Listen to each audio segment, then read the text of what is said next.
გილოცავთ აღდგომის ბრწყინვალე დღესასწაულს. კულიჩის მომზადების წესი. შემადგენლობა: 15 კვერცხი, 1 კილოგრამი შაქარი, 600 გრამი კარაქი, 3 კილოგრამი ფქვილი, 45 ცალი ილი, 4 ვარსკვლავა ბადიანკა, პლუს 3 მუსკატი, 0,5 ჩაისკოვზი კოჭი, 35 სახარინი და 500 გრამი ქიშმიში, 3 სუფრის კოვზი ზეთი, 3 ვანილი, 1 ლიტრა რძე. დამზადების წესი. წინა დღით ქილაში გატარებული ილი, მუსკატი, ვარსკვლავი, ნახევარი ჩაის კოვზი კოჭი დაფარე კარგად კონიაკით და აყენეთ 1 დღის დღეღამის მანძილზე. საფუარის მომზადება. პატარა ჭიქით დაახლოებით 50-დან 70 გრამი დროჟით, პლუს 1 ჩაისკოვზი შაქარი, 0,5 ჩაისკოვზი მარილი, დაფარე 2 სუფრის კოვზი ფქვილით, თბილი წყლით და შეფუთეთ.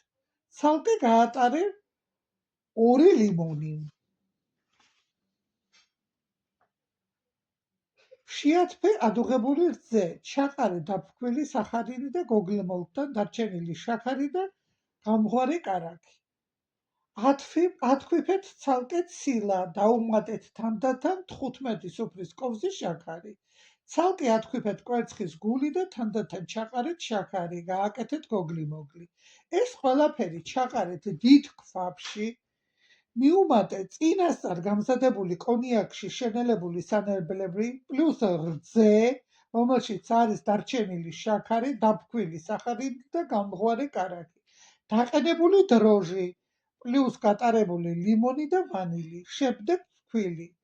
მოზილეთ კარგად და ბოლოს შეაზილეთ 3 სუფრის კოვზი ზეთი. შებუთეთ თბილად, გადაზილეთ ორჯერ დაახლოებით 2-3 საათის შუალედით და მეორე გადაზილვის შემდეგ დაუმატეთ გარეცხილი და გამშრალი ქიშმიში. მესამე გადაზილვის შემდეგ ჩადებით ცხიმწასმულ ფორმაში, გააჩერეთ ამოსვლამდე და შემდეგ გამოაცხვეთ ნელ ცეცხლზე. გემრიელად მიირთვით.